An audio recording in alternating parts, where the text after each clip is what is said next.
El siguiente segmento tiene contenido o opinión. La entrevista en A Primera Hora. Analizamos los hechos del momento junto a sus protagonistas.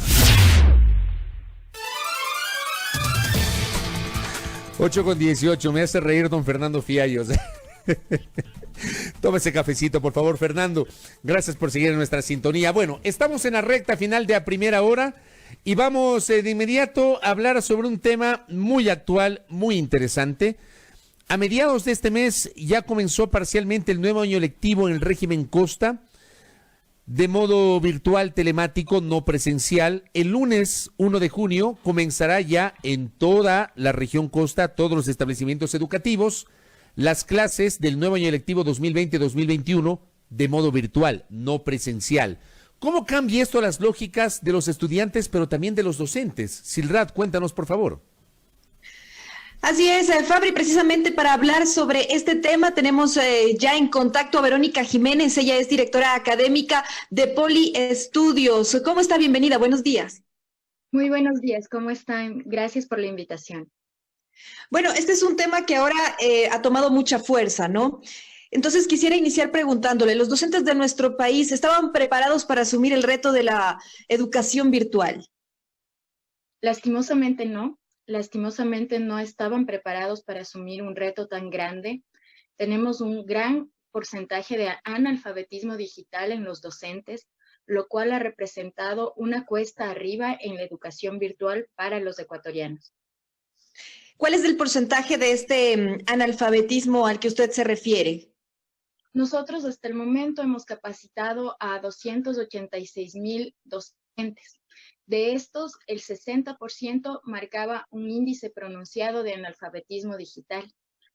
Con esto podemos darnos cuenta que nuestros ecuatorianos, nuestros pedagogos ecuatorianos no se encontraban preparados para asumir un reto digital. Ahora, ¿cómo debe ser impartida esta educación virtual? ¿Cuáles deben ser también las estrategias que deben poner en práctica los docentes? Primero, los docentes deben capacitarse. Si el docente no se encuentra capacitado, poco podrá hacer por su estudiante. La tecnología le vencerá y terminarán abandonando los estudios los chicos. Debemos entender además que debe haber un componente muy fuerte de tecnopedagogía, que es mezclar el 50% de la pedagogía con el 50% de la tecnología y que la tecnología sea utilizada a bien de la educación. En este caso, nosotros tenemos ciertas recomendaciones importantes. Por ejemplo, el hecho de tener una videoconferencia con los chicos no quiere decir tenerles sentados 8 horas frente al computador viendo cómo el profesor habla y habla y habla, sino que tenemos que entender que en la sección primaria deberían estar máximo 35 minutos al día frente al computador, inclusive por su vista, sus ojitos. En la sección secundaria hasta 45 minutos al día frente a un computador y cuando hablamos de la universidad hasta 2 horas diarias. Pero esto en el Ecuador, que no conoce de tecnopedagogía, obviamente les ha hecho trabajar 8, 10, 12 horas frente a un computador a un niño, a un adolescente, generando problemas muy grandes. Del mismo modo, al inicio de la pandemia, vimos docentes que comenzaron a mandar las tareas como si estuviesen trabajando desde la forma presencial y tenían 5, 7, 8, 9 tareas al día, cuando la educación presencial es completamente distinta. Hablando de estas diferencias en la educación presencial y en la educación virtual, ¿cómo se pueden aprovechar estas herramientas virtuales precisamente en estos momentos cuando se ha tomado y la educación virtual es lo que está tomando fuerza y lo que se está dando dentro de esta nueva realidad y que será así por algún tiempo? Claro, es maravilloso poder comprender que la educación virtual puede tener inclusive una calidad mucho mayor a la educación presencial. El estudiante se convierte en un autodidacta y el docente en un mediador o facilitador del conocimiento. Si nosotros entendemos la educación de esta perspectiva, el permitirle crear proyectos, hacer innovación, generar nuevas perspectivas de la vista, de la vida. Puede ser algo que le ayude al estudiante a fomentar su conocimiento. Herramientas de evaluación en línea, aula virtual. Alguien me decía, Verónica, pero una plataforma virtual es un Zoom. No, compañeros, no es un Zoom. Un aula virtual es un lugar donde se llena de información de distintos tipos de entrada para que se pueda construir el conocimiento. Y tener aulas virtuales es indispensable en el Ecuador y aún muchos colegios no las tienen. ¿Cómo se podría realizar este tema de tener un aula virtual, que es diferente a lo que usted nos explica, que es una plataforma de Zoom y que yo pensaría que es lo mismo, ¿no? Colocan a los estudiantes dentro de una sala de Zoom y empieza la clase. No es un aula virtual entonces. No, no es un aula virtual y completamente no. Uno debe tomar en cuenta que el estudiante no solo aprende viendo y escuchando, ¿sí? Tenemos que ver nuevas formas de aprender. A algunos les encantará visualizar lentamente las imágenes, a otros les encantará jugar y así estarán aprendiendo. Y crear un aula virtual en estos momentos de pandemia es casi gratuito. Existen herramientas de software libre como Moodle, como Google Classroom en estos momentos, como Dokios, Camilo, Símbalo, Teams, que les pueden ayudar a construir un aula virtual de manera adecuada. Lo importante es saber y adquirir ese conocimiento para poder hacerlo. Fomentar ese proceso en el docente de investigación, de construcción pedagógica, será vital para la sobrevivencia de los colegios en la Sierra Ecuatoriana, por ejemplo. Mira cómo hemos visto que en la costa se han cerrado varias instituciones porque los padres de familia no han visto una diferencia y necesitaban pasarle a una escuela fiscal. Para que estos colegios particulares en el Ecuador, en la Sierra Ecuatoriana, ahora se mantengan, también deberá existir una invención o una reinvención en esta nueva normalidad. Ahora, ¿qué se puede evaluar y qué no se puede evaluar de manera virtual? Se puede Porque evaluar esto le todo. pregunto sobre todo por el tema que usted misma nos hacía referencia al inicio de la entrevista, en el que nos explicaba que muchos de los maestros empezaron a enviar tareas y a trabajos como si estuvieran los estudiantes de manera presencial. Entonces, ¿cómo sería también el proceso de evaluación? ¿Qué se puede y qué no? En realidad se puede evaluar todo si utilizamos los preceptos y los conceptos tecnopedagógicos adecuados. Si nosotros hablamos de educación virtual, podemos hacer inclusive una prueba en línea con tiempo, podemos analizar los conceptos, podemos ejercer un mapa mental, podemos crear o desarrollar conocimientos. Donde yo le veo realmente complicado en esta instancia es, por ejemplo, con los niños de preescolar hasta los 7 años, donde necesitan aún muchísimo apoyo de los padres de familia para conseguir la educación, donde es importante las destrezas psicomotoras. Entonces, en esa etapa yo veo dificultad, veo un proceso mucho más complejo. Y en esta etapa, los padres en casa, ¿cómo pueden apoyar este estudio virtual? Ahora sí debemos entender que el poder ha vuelto a los padres. Y este es un tema muy importante. Por muchas décadas nos dijeron que los padres somos los culpables de la sociedad que hemos creado, que la escuela tiene que encargarse de los valores, tiene que encargarse de las responsabilidades, tiene que encargarse del cumplimiento de las cosas.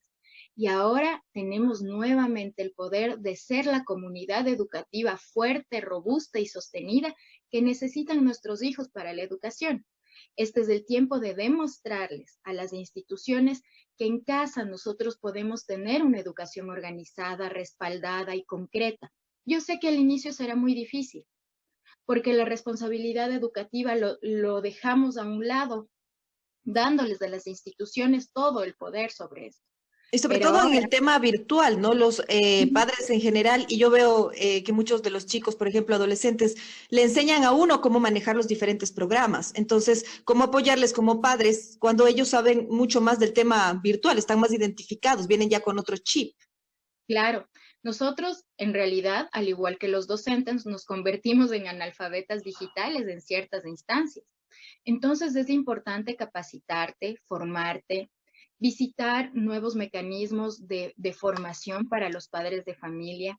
Entendemos que nos falta aún, por ejemplo, un mes de educación virtual en la Sierra Ecuatoriana, donde vamos a tener que presentar un portafolio educativo sobre el avance de nuestros hijos. Entonces es importante que tu acompañamiento no solo sea de supervisión, sino de asimilación, de comprobación, para que así todos podamos salir adelante. Claro, Yo muchos creo padres que están perdidos, sobre todo, perdóname que te interrumpa, Verónica, muchos padres están perdidos sobre todo en el tema de las plataformas virtuales, de este tema del portafolio, no saben cómo hacer el portafolio digital, cómo se va a enviar. Hay en realidad mucha confusión también porque no estamos adaptados al tema virtual. claro, y además porque no se han dado los lineamientos claros, los colegios están optando por hacer cualquier cosa y no es el objetivo. Yo creo que es necesario un llamamiento de la ministra que nos diga y nos identifique claramente de qué va a constar el portafolio digital de nuestros estudiantes, de nuestros hijos, para así poder brindar toda la colaboración necesaria en torno a esta temática. Es importante recordarles a los padres de familia y a los colegios que la educación virtual es 100% virtual. Usted no le puede mandar a un estudiante a comprar un cuaderno, a comprar lápices, a comprar colores o a usar materiales. Utilice las herramientas tecnológicas e inclusive los libros que se proveen en el Ecuador también tienen un mecanismo digital. Entonces podemos utilizarlos y no es necesario problematizar a la familia ecuatoriana para salir adelante en el tema. Ahora, bajo estos mecanismos, ¿los estudiantes saldrán con las mismas habilidades? Los estudiantes ahora en modo virtual, que los estudiantes que lo hicieron de manera presencial, ¿no hay por ahí una desventaja, sobre todo refiriéndonos a los graduados, por ejemplo, a quienes están en su último año de bachillerato? ¿No Yo hay creo por ahí una desventaja, considerando también que los maestros no estaban preparados para este sistema? Yo creo que en este momento es un pimino, es un proyecto piloto y como todo proyecto piloto tendrá errores que debamos corregirlos luego, pero es una gran iniciativa para exigir y ejercer nuestro derecho a la educación. Mira, hay países en donde han decidido suspender la educación hasta que pase la pandemia. Hay otros lugares en donde les han dicho llévense 3 o 4 libros y aprendan lo que pueden. Y el Ecuador está tomando una decisión muy fuerte, pero también muy valiente de educar desde la virtualidad y desde medios telemáticos. Eso Entonces, mismo, también quería hacer esta pregunta, por ejemplo, porque se están impartiendo vía radio, televisión, también clases. ¿Cómo se ven este tipo de mecanismos también? ¿Cómo se evalúan? ¿Son positivos? ¿Cómo los ven ustedes? son imperantes más que positivos, son imperantes, son obligatorios, no todo el mundo tiene ¿Funcionan? acceso, no todo el mundo tiene acceso, por ejemplo, a una computadora ni a internet. Y cuando hablamos del campesinado, de la parte rural, tenemos que llegar con educación. No puedo decirte que sea el medio más efectivo, porque si me dirías a mí que soy experta en educación virtual, ¿cómo lo harías? Pues crearía aulas de ensueño, favorecería el aprendizaje por todos los medios posibles, pero necesario, totalmente necesario y totalmente obligatorio, porque todos tenemos derecho a educarnos y por cualquier medio que sea posible. Ahora, algunas de las personas que nos siguen a esta hora en redes sociales se nos señalan, y los niños que están en educación inicial, ellos que no saben manejar una computadora, ¿cómo hacer también para que puedan ya introducirse en este tema y que puedan avanzar y seguir con el proceso educativo? Esto es algo muy complicado, como te había comentado. Creo que esta es una de las razones por las que los profesores de arte, ciencias artísticas, todo lo que es educación física y que favorecen a la motricidad del niño, necesitan ser capacitados de una manera técnica y profesional que les invite a realizar un aula interactiva, propositiva y gamificada, para que estos niños de entre 3 y 6 y 7 años puedan ser educados de una manera lo más normalizada posible. Ahora, nos habías dicho también que 35 minutos al día deberían tener los niños de clases virtuales, 45 minutos los jóvenes y los de bachillerato y 2 horas diarias los universitarios. ¿Cómo hacer entender también esto a los maestros que consideran que estando más horas al día frente a la pantalla en el diferente programa están cumpliendo más o realizando mejor su actividad? Y la segunda, de una vez, ¿qué problemas se generan cuando se pasa más tiempo y se exagera con los temas de la conectividad de los jóvenes? Bueno, cuando nosotros hablábamos de estos tiempos, estábamos hablando de las videoconferencias. En este caso, con las videoconferencias en ese ritmo, el estudiante y el maestro va a poder preparar su clase.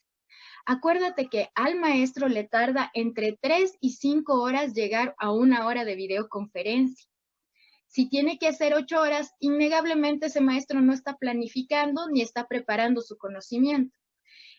Creo que no es un problema del docente como tal, sino de la institución educativa que tiene terror de que le cobren menos la pensión porque solo está dando 1 hora de clase, pero poco a poco se han ido dando cuenta de las necesidades y de las posibilidades. Entonces, en esta instancia, tenemos que educar tanto al padre de familia para que entienda que 1 hora de educación virtual equivalen a 3 horas de educación presencial. Y segundo, debemos ayudarle al maestro a entender cómo debe ser un proceso de planificación para la educación virtual, que debe ser precisa, concisa, eficiente, donde debemos brindar el concepto y trabajar sobre él. Esto es lo más importante en estas instancias. Ahora, las calificaciones, nos pregunta uno de los seguidores, ¿deben ser cualitativas o cuantitativas? Esto ya para cerrar brevemente porque estamos con el tiempo. Claro.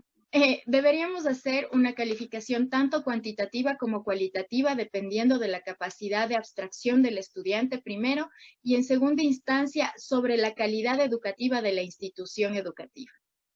Bien, muchas gracias, Verónica Jiménez, directora de la Academia de Poliestudios, hablándonos de la educación virtual y cómo también tener las herramientas, y nos dio también algunos consejos para los docentes, para los temas de impartir las clases. Muchas gracias, Verónica.